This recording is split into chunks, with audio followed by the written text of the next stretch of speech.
a problem.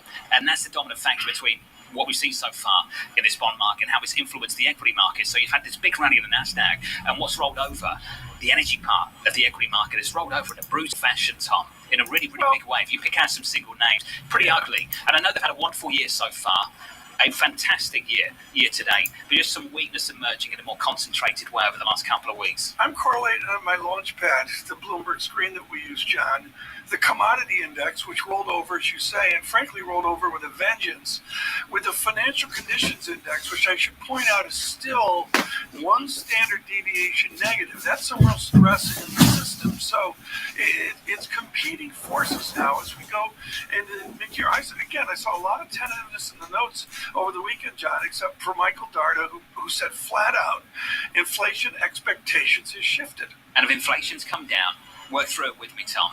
Are they coming down because growth is getting hammered, or because the supply side story is improving? It could be either, or it could be both. I would suggest, and Liz Ann Saunders has followed this really well at Schwab, I would suggest the supply side story is clearing up a little bit. But is that dominant? No, I think it's more about the recession betting game, which frankly bores me. That bores you, Tom? Yeah, I don't. Bore you? It bores me because there's no research here. You can predict what recessions do or the magnitude of a recession. While you were gone in your sabbatical, John, there was clearly a magnitude debate about recession. I'll tell you someone who it doesn't bore. Introducing, drum roll, Bramo.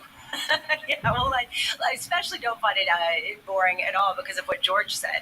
Our central banker is basically going to take a sledgehammer to inflation and keep raising rates no matter what, even in the face of diminishing growth, simply because they don't want it to become entrenched. They don't want to see it rear its head again and not get control over it and then lose credibility. Or is the Fed going to take a signal from some of the growth rolling over and back off? And those are two very different scenarios, and we don't understand that dynamic.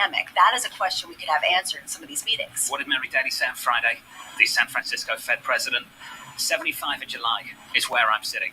That's where I'm starting. 75 in July. And it's not just the Fed, it's the Bank of England too. This quote from Jonathan Haskell of the MPC at the Bank of England. We won't be, quote, wimping out on inflation. We won't be wimping out. They're pretty serious that they've got more work to do here, Lisa. They all have memories of what happens when they don't do that, when they don't get it under control. And there's a credibility concern after what happened not going quickly enough, and people seeing data that came out that even Jason Furman, the former advisor to Bill Clinton, came out and said, this is terrible data. We need to really get this under control. They are facing off with a credibility crisis that undermines the potential prospect of the central bank in general, and they don't want that to happen. Equity futures right now up 0.25% on the S&P 500, on the Nasdaq up 0.4%. Trying to keep Tom interested. I'm interested in what I want to know is when I go to Italy, do I think in Italian lira or do I think in euro? And frankly, I think USD ITL is one way to look. And if you do that, you could stay there for a sabbatical. That's how you confuse people. So I tell you, I'll make it easy for you, Tom. You just go there and in your mind, euro's basically a parity. So you just change the currency. And that's what it looks like in your head. Tom, do you know how many American accents I heard on the Amalfi Coast? Really? Full of American tourists. Taking advantage of euro dollar of 105.82. And a lira at 18.29. Thank you for that, Tom. Some people think that's trading somewhere. It is. Okay, from New York, this is Bloomberg. Off here. Keeping you up to date with news from around the world with the first word, I'm Ritika Gupta. A group of 7 nations are expected to agree on exploring a price cap on Russian oil. The goal is to limit a key source of revenue for Vladimir Putin for his war in Ukraine. Bloomberg's learned that a potential mechanism would work by imposing restrictions on insurance and shipping. Commodities are hitting powerful headwinds after a first half dominated by the supply turmoil and inflationary shocks. Bloomberg's index of spot commodities has fallen 13% from a record. Still, Goldman Sachs says prices haven't toppled out just yet. In a new note, Goldman analysts say that growth and demand are slowing down but not falling. Bloomberg's learned that China plans to extend trading hours for the yuan. Beijing wants to increase global investor participation in onshore currency trading as part of its internationalization push. People familiar with the matter say trading will close at 3 a.m. the next day instead of 11:30 p.m. local time. Boeing 737 MAX jets reportedly experienced at least 6 emergencies during flight and were grounded dozens of times in the year after they were returned to service. That's according to the Australian Broadcasting Corporation. Boeing says none of the incidents indicated a trend. The 737 MAX was grounded after 2 fatal crashes. Global News 24 hours a day on air and off Bloomberg Quick Take, powered by more than 2,700 journalists and analysts in more than 120 countries. I'm Ritika Gupta. This is Bloomberg. You will put a woman on Mars. You will bring forth global cooling. Because when you subscribe to Bloomberg, you won't just get news. You will get insight into limitless possibilities. Before you change the world, Bloomberg.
We're seeing price increases beyond energy on food and elsewhere in the economy.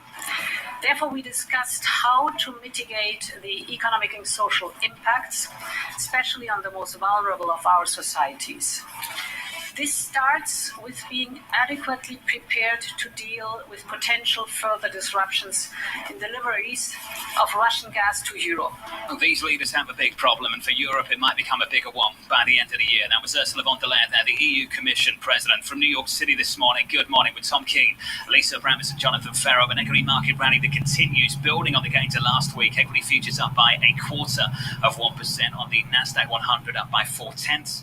Commodities in the epicenter of a lot of this, TK. Crude 107.85 with positive just 0.2%, and we have backed right away, all the way away from the highs of the year so far at 107. Interesting to see going into the week and the data. John, I must admit the ISM, which I never paid attention to, I got to admit it's going to be fascinating what we see. PMIs were weak last week, Tom. PMIs were not impressive last week. Yeah, it's going to be interesting to see. Here's what we're going to do over a weekend of emotion for America and for our international audience. It's difficult to calibrate the importance of the decisions, plural, of the Supreme Court. We're going to go to the expert. Muhammad Yunus is editor-in-chief at Gallup. They've been doing it longer. They've been doing it more measured. They've been doing it deeper and measuring the pulse and cadence of America. Muhammad, I thought Kate Zaremski in the New York Times was spectacular this weekend on looking at the state legislatures, the revolution of 2010, which was very much like Gingrich in 1994, and the fabric of America. And I want to go to a phrase that you know, which is trifecta America, which is when a state is entirely Democrat or a state is entirely Republican. Does Gallup presume that we will stay as polarized as we are now and frankly become ever more a trifecta America? That's a great question, first of all, Tom, as always. There's no doubt that America is politically more divided than since we started measuring it in the 1930s.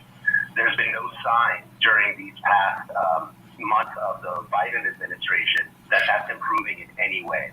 However, we do ask Americans whether they prefer this kind of trifecta setup, at least in Congress. And what we find is that Americans, actually the majority of them, prefer a divided government. They prefer there to be balance between the two parties.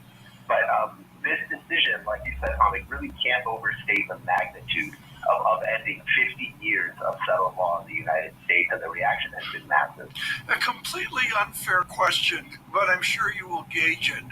What is the belief in America in the Union, almost a Lincolnian Union, back to 1850, 1860? Do we believe in union, or do we nudge towards some form of separation? Again, we've never asked that specifically, but I would say that the Union is still intact and will remain intact. And I say that because Americans are overall pretty positive on their own lives and on their local government. Americans are very disappointed in national government. And that's really where we've seen the most declines in confidence in institutions, in the Supreme Court, in Congress. Overall satisfaction of the United States hasn't been over 50% in over a decade now. So Americans are very down on their national government, but there aren't signs necessarily of, dissolution of the union in public opinion. And Mohammed, there does seem to be a galvanizing of local elections. However, people are looking to the national elections, to midterms and beyond, to understand the overall trajectory here. Do you have a sense of whether some of these social issues could overcome inflation and economic issues as the main voter preference or motivator going into the midterm elections? Well, if you would have asked me that on Friday, before this decision came out, I would have told you that's very hard to believe. Now, it's an open question. It obviously depends on how bad inflation and the economy really gets for Main Street moving into this election. But right before this decision, we asked Americans how important abortion was to your vote. And we did see an uptick in those that said they would only vote for somebody who shares their views. It's also important to remember this decision is not popular in America. 6 in 10 Americans did not want to see Roe v. Wade overturned. 55% of Americans describe themselves as pro-choice, and that's been on the increase. So over the past couple of decades, America has really moved, if you will, to the left on abortion. And now this decision by the court is really out of step with public opinion. Not that it's the wrong decision, that's not the basis upon which the court makes its decision, but we know this is not going to be a popular decision with the public. Mohammed, just a final question for me. Do you find that is coming up in more than one topic on several fronts. We often talk about this country being very divided, but on certain issues it's really not. It's just Washington, D.C. that's very divided down party lines. Do you sense that's becoming a bigger issue across a range of issues? Actually, no, but these are the kinds of issues that really can. These social issues can really, become a focus and can divide communities, and we've seen that in the past. But overall, Americans are rather positive on local government. They are not seeing their state governments as nearly as negatively as they see the national government, and that really now goes across the board. The Supreme Court, just before this decision, after the leak, hit a record low of 26% confidence in the general public. In the 90s, that was much more close to sort of 60 or 70%. Mohammed, wonderful to catch up, to get your views in the data too, off the back of your polling. Mohammed Yunus there of kind of a difficult few months ahead, maybe even longer, Lisa, for this country, trying to settle some of these issues going into the midterms later this year. And whether that will be one of the main motivating factors for a lot of voters to go to the polls. You raised an interesting question, John, about whether the center is bigger than some people think, and whether things have been moving away from Washington. And I point to corporate America. I point to Starbucks, Tesla, Yelp, Airbnb, Microsoft, Netflix, all of these companies that came out and said that they would pay for their employees to travel into other states to get abortions. Now, whether they will come under the target of Washington, D.C. is a good question. But the peril of companies to weigh in on this is interesting, and whether they decide to or not highlights the court of public opinion, as you say, that I find really interesting. And do you think we fully understand the legal ramifications of some of that effort over the last week? Absolutely not. And every article that I was reading said that teams of lawyers, without a doubt, are meeting right now to understand the implications, ramifications, and a lot of companies are remaining quiet because it is such a divisive issue. They don't want to get into the crosshairs of this. TK, the legal aspect of this is highly, highly complex, as Lisa points out. It is, and again, we've got the test case of Disney. I saw just within the zeitgeist, I can't cite it, John, I'm sorry, but the leader of Disney is in contract discussions with his board this week. And maybe I saw this in Variety, but Disney down in Orlando was really the first test case of this on any numbers of these social matters. And I agree with Lisa, this is going to be front and center for the Bloomberg world to study this week. I mean, we're here right now. Futures right now up a third of 1% on the S&P, positive 11 points on the Nasdaq 100, up around about 46, call it 47, up 0.4%, building on the gains of last week. Yields last week a bit lower. Today, higher by 4 basis points to 3.17 on a US 10-year. Crude positive 0.2% at 107.80, and euro dollar big week ahead. The central bankers, a whole range of them speaking, including President Lagarde, Chairman Powell, and Governor Bailey in one panel hosted by Francine Lacqua in Sintra, Portugal later this week. I'm looking forward to that one. Live from New York, this is Bloomberg. You will shed light on dark matter. You will make aging optional. You will turn 5G up to 11. Because when you subscribe to Bloomberg, you won't just get news. You'll get insight into limitless possibilities, knowledge, and inspiration to feed your ambition. So before you invent, pioneer, disrupt, before you change the world, Bloomberg.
Fed is behaving much differently than we might have otherwise anticipated. We think the Fed will be more restrictive than markets currently expect. I just don't think that the Fed will keep hiking aggressively when the economy is already slowing and inflation is already coming down. We haven't been in a situation like this where the Fed is changing their policy narrative so quickly. If we continue to see elevated prices coming down, particularly from the supply side, the Fed is going to tighten. This is Bloomberg Surveillance with Tom Keene, Jonathan Ferro, and Lisa Abramowitz. Live from New York City for our audience worldwide. Good morning, good morning. This is Bloomberg Surveillance on TV and radio alongside Tom Keene and Lisa Abramowitz. I'm Jonathan Ferro. Equities up in a big way last week. We add to those gains. Futures TK up a third of 1%. It's the way we're doing it. There's a quality here. There's certainly big action in the technology companies where you're up 8%, maybe they're up 9%, 10%, etc. There's some summer distractions here, maybe Tesla, Twitter, and all that. But you mentioned in the last hour, John, the energy certitude, just a whisper of that disappearing last week. Tom, take your pick. Devon Energy down 15% last week. Yeah. Marathon down and down hard. All of those names have been absolutely hammered. So we've got to ask why yields lower over the last week. Is it this optimism about inflation peaking fading, or is it a problem with growth? You know, I know you didn't see the recession, John, in your sojourn in the Mediterranean, but the recession fears, I mean, Lisa, was nonstop all week. Bramo, getting busy. No, and then let's just be very clear, because I get hate mail sometimes. You wish for a recession. I get it all the time. Sure. I hate mail for being too gloomy. And the reality is, everyone's hoping for a soft landing. And then people say, what does that mean, right? What does the recession mean? And last week was the week of meaning, and perhaps we're going to get a softer slowdown, a shallower recession. Taking a step back, it is a quiet period, and people are reassessing whether we've moved too far or whether this is actually the reality in terms of how high yields are going to go. And I think that reassessment is the pause that we're feeling right now. Did I miss a very philosophical week last week? Oh, it was extremely philosophical. Deeply painful. Yeah, Dow Futures up 95. But John, seriously, the partition here is important. There's parts of America that are flat on their back with this really, really difficult recession. And then I know you saw it. I mean, you go to Terrazzo Brunella on the Amalfi Coast, and you sit there and you have the dinner, and you have the fettuccine al limone, whatever the al limone, that's it. It's 54,000 lira, John. I mean, the place is packed, right? Did you practice this last night? Yeah, was it packed? I went to work this morning. What do you think? I can tell you that the Amalfi Coast was packed. It was packed. I mean, there's this polarity. I know you're making a big effort to make me look immensely out of touch as you talk about what's happening with inflation. So I'll move things on. Equity futures on the S&P 500 up a 0.4% on the Nasdaq 100, up 59, call it 60 points higher, up by 0.5%. I can just say it wasn't alone. There were a lot of other Americans with me, and the airports were absolutely packed. Lisa, in a massive way. I will just say that last week you missed Tom talking about inflation through the lens of a lobster from Maine being $80. Lobster roll. Out of the three of us, who's more out of touch? That is not even open for debate. Come on, Lisa. $41 for a lobster roll. Oh, yeah, that's 41. You take the clan to the lobster shack. It used to be short money, like, $20 was living large. Now it costs $200 to take a family to get a damn lobster roll. So if you're looking to get a lobster roll, perhaps you should have an option. And that's what the U.S. Treasury Department is going to do at 1 p.m. That was a segue, right, Tom? All right, so the U.S. Treasury Department is selling $47 billion of 5-year notes at 1 p.m. today. I'm interested to see this whole conversation around peak yields. Where do the buyers come from?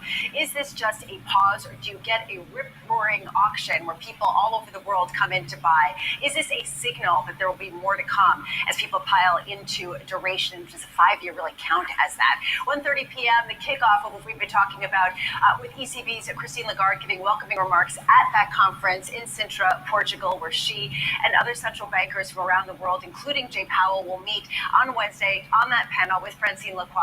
We will not be missing that. And at 4:15 p.m., this is really something that I think is going to be a hidden tea leaf in the day. Nike's earnings are coming out, and they're going to give a sense of the consumer going forward. They're going to give a sense of supply chain disruptions from China. They're going to give a sense of what they're expecting in terms of profits and margins for the rest of the year. How much does Nike serve as a bellwether, John, for other corporations, in particular the retailers in the United States? Lisa, thank you. It's good to be back.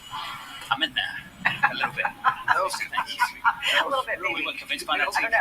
Wasn't much of a welcome, was it? Let's be honest. No. Kristen Bidley's happy I'm back. The head of North America Investments for City Global Wealth Management joins us now. Kristen, just reading through your notes, here's the quote that just jumped off the page for me. Unfortunately, we do not believe that inflation will fall fast enough for the Fed to recognize the cumulative impact of its actions in time to moderate its policies. What's the bottom line then for this equity market rally we're looking at on the screens over the last week? The bottom line for this rally that we're seeing is, unfortunately, I think we're going to see continued volatility, and this type of price action is quite normal in bear markets. This is why we're big advocates against market timing, because when you see some of the worst performance in markets, some of the biggest drawdowns, they tend to be followed by then the best days. And so if we look at over the past 50 years, we did an analysis. If you were just out of the market for the 2 best days of each calendar year, you erase your per annum returns by over 9.6%. It's basically an 80% reduction in returns. And so in these types of markets, you need to expect that type of volatility.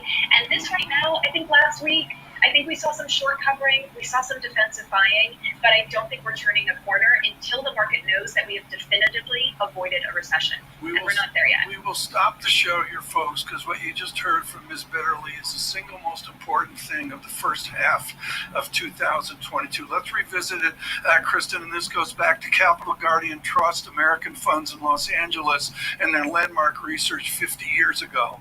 How many days, if I'm in cash, do I need to miss before I destroy my return because I didn't get the few ginormous days? Say it again. So 2 days, just 2 days out of the market, and basically you've erased the majority of your per annum returns. And that's over, again, we've looked at a 50-year period. Now, sometimes people ask the question, well, what's the probability that I could actually pick those 2 best days and just be in for those 2 best days? And unfortunately, you're better off playing the lottery. So that is no longer an investment strategy. That is pure speculation. So, Kristen, that's the argument against cash. The other argument on the other side is there are certain parts of history that are aberrations, including the Great Depression, where nothing works and where everything loses, including 60-40. How do you discern that type of period amid all of the gloom that we're hearing out of strategists?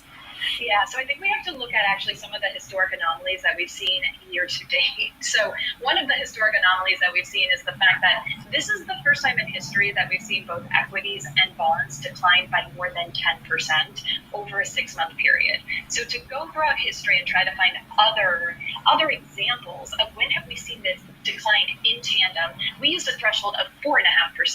And we've seen that there's been 5 other situations in history where you've seen that in tandem decline of equities and bonds by more than 4.5%. In the 6 months following, in 5 out of 5 of those scenarios, fixed income was higher with an average total return of around 10.9%. Equities were higher only in 3 out of those 5 times with an average return of 5.5%. So right now, I think while many people are questioning whether the 60-40 portfolio is dead, over a 5-year rolling period, with the exception of the Great Depression, we haven't seen a negative return of the 60-40 portfolio. So, Kristen, just to pick up on what you said, not just for 60-40, but more specifically where you have a little bit more confidence, is it in the bond market relative to equities or equities relative to bonds? I think you need a balance there, John, but I think bonds have been so out of favor, which is why we're talking about bonds more. So just 3 years ago, we had, over 40% of the world's government debt was negative yielding. That's now around 10%. 10%. So the seismic shift that we've seen in rates and the comfort in adding quality fixed income to our portfolios. So we're looking at the muni market, where depending upon what state you're living in, you're getting taxable equivalent yields in the ballpark of 7 to 8%. Investment grade fixed income, where you're actually seeing priced into some of those spreads around a 40% chance of a recession. So it's not ignoring that probability. So that's where we've been adding exposure over the past couple of weeks. Kristen, this was awesome. Thank you. Kristen Bidley there of City Global Wealth Management. And not the first time I've heard people getting more and more excited about fixed income, relative, of course, to the boredom of the last 10 years for many people. And Lisa, you're part of that story too. You're talking about fixed income in a way that you haven't in a long, long time. If I wasn't, then I would be hypocritical. because I was talking for so long about how you were not getting any yield. All of a sudden, you are getting yield, very much so. And unless you believe that we're going to hit some sort of inflationary spiral, it makes sense for the first time. Now, where and exactly how, I'm going to leave that to the pros in terms of what the recommendations are. But I understand that argument because over the long term, unless you see a sea change in the way that we do business, it makes sense. Tom, what do you make of this? What I make of it is, and while you were gone, John, I was remiss on this. We did FedEx earnings, but we really didn't cover it. How many of FedExes are out there? Kristen Bitterly's wonderful effort there on missing 2 days of the year. FedEx sees slow single-digit package volume. They expect to raise package prices above inflation rate. They're going to contribute to their pension plan. They're going to repurchase $1.5 billion. Blah blah blah. Margins rising and ground